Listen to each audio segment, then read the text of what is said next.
Hello and welcome back again friends. मैं मनीष सैनी एक बार फिर आपका स्वागत करता हूं। साथियों, आज के वीडियो में डिस्कस करने वाले हैं नोट सेट 5 के लिए पहली बार किसी सेंट्रल गवर्नमेंट हॉस्पिटल के द्वारा अपनी जो एलिजिबिलिटी जो लिस्ट है वो जारी की गई है।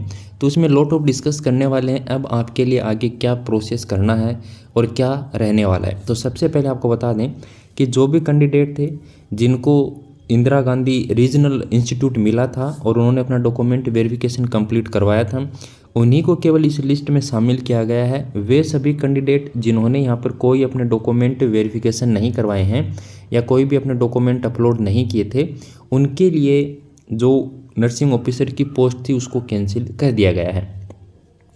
यहाँ पर उन्होंने अपने नोटिफिकेशन में बताया है कि 194 कैंडिडेट हैं जिनको अपॉइंटमेंट लेटर हैं वो इश्यू होने वाले हैं। अब देखिए, यहाँ पर जो अपॉइंटमेंट लेटर हैं वो आपको दो तरीके से आ सकते हैं, जैसा कि इन्होंने मेंशन कर रखा है। या तो आपके रजिस्टर्ड मेल पर आएगा या फिर आपके जो आपने एड्रेस दे रखा है, परमानेंट एड्रेस है, वहाँ पर आपका अपॉइंटमेंट लेटर आने वाला है। एक्चुअल में क्या होता है कि सेंट्रल गवर्नमेंट हॉस्पिटल के जो अपॉइंटमेंट लेटर होते हैं वो आपके एड्रेस पर ही आते हैं। तो इस चीज़ का ध्यान रखिएगा। अपने आसपास का जो भी पोस्ट ऑफिस है वहाँ पर आप किसी के नंबर ले लीजिए, उनके कांटेक्ट में रहिए, उनको बता दीजिए कि हमारा इस नाम से एक आने वाला है, तो ताकि वो आपको इंटीमेट कर सके। इसके अलावा जैसे ही आपकी कोई भी पोस्ट आएगी तो आपको अपडेट मिल जाए। हालांकि जैसे ही वहाँ से अपॉइंटमेंट लेटर आपके एड्रेस पर भेजा जाएगा उसके रिगार्डिंग आपको कोई अपडेट नहीं मिलेगी। आपको अपडेट केवल और केवल अपने आसपास के पोस्ट ऑफिस से ही लेनी होगी। अब देखिए, यहाँ पर जो कैंडिडेट हैं जिनको इस लिस्ट में शामिल किया गया है, केवल वही कैंडिडेट हैं जिन्होंने अपने डॉक्यूमेंट अपलोड किए थे और डॉक्यूमेंट वेरिफिकेशन के लिए प्रेजेंट हुए थे।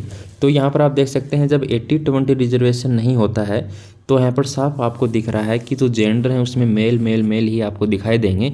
फीमेल कैंडिडेट यहाँ पर बहुत कम है क्योंकि सेंट्रल गवर्नमेंट हॉस्पिटल में 80-20 रिजर्वेशन नहीं है जो कि एम्स में लागू है।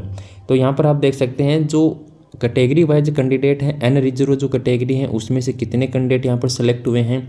इसके अलावा जो ओबीसी कैंडिडेट हैं उसमें से कितने कैंडिडेट सेलेक्ट हुए हैं। यदि इसमें आपका नाम, साथियों, आपके रोल नंबर, आपकी रैंक वगैरह अगर कैटेगरी वगैरह नहीं है और आपको लगता है कि आपने डॉक्यूमेंट वेरिफिकेशन करवाया था या फिर अपने डॉक्यूमेंट अपलोड किए थे, तो वहाँ पर आप दोबारा से मेल कर सकते हैं, उनसे कांटेक्ट कर सकते हैं।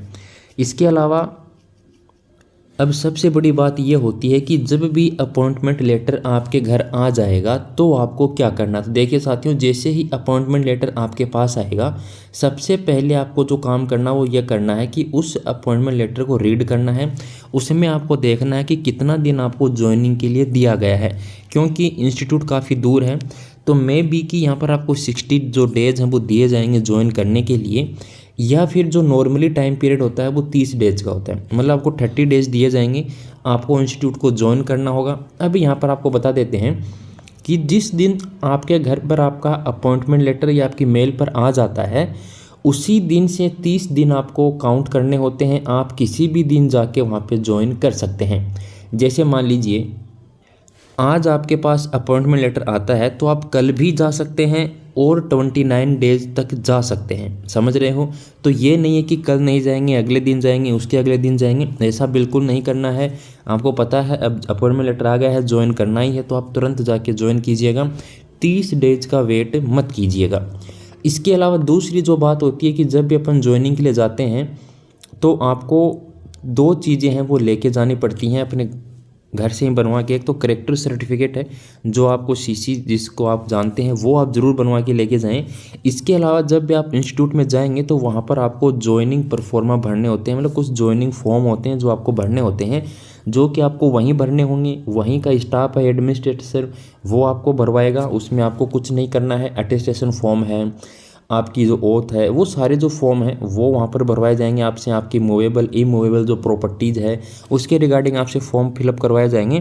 तो सारे जो फॉर्मेट हैं यदि आपके मेल पर आते हैं तो अच्छी बात है। अगर नहीं आते हैं मेल पे, हालांकि नहीं आएंगे, सेंट्रल गवर्नमेंट हॉस्पिटल मेल पे नहीं भेजता है, आपको वहीं पर जाके सब कुछ करना पड़ता है। तो सारे डॉक्यूमेंट अपने ओरिजिनल तैयार रखिए। बिल्कुल अपने सभी ओरिजिनल डॉक्यूमेंट आपको लेके जाने हैं। ये नहीं है कि डॉक्यूमेंट वेरिफिकेशन मेरा तो हो गया है, अब इसकी क्या ज़रूरत है, तो ऐसा बिल्कुल नहीं है। सारे डॉक्यूमेंट लेके जाने हैं, अपनी फ़ोटो भी लेके जानी है, करेक्टर सर्टिफिकेट आपको बनवा लेना है अपने आसपास में जो भी गजेटेड ऑफिसर है, कोर्ट से बनवा सकते हैं, स्कूल कॉलेज के प्रिंसिपल से बनवा सकते हैं, पावर हाउस के AEN और JEN हैं उनसे बनवा सकते हैं। तो यहाँ पर ये बहुत अथॉरिटी है, आप कहीं से भी बनवा सकते हैं। ये देखिए यहाँ पर 29 कैंडिडेट हैं जिन्होंने यहाँ पर ना तो अपने डॉक्यूमेंट अपलोड किए थे और ना ही उन्होंने एक्सेप्ट किया था, तो इसलिए उनका डॉक्यूमेंट वेरिफिकेशन नहीं हो पाया है।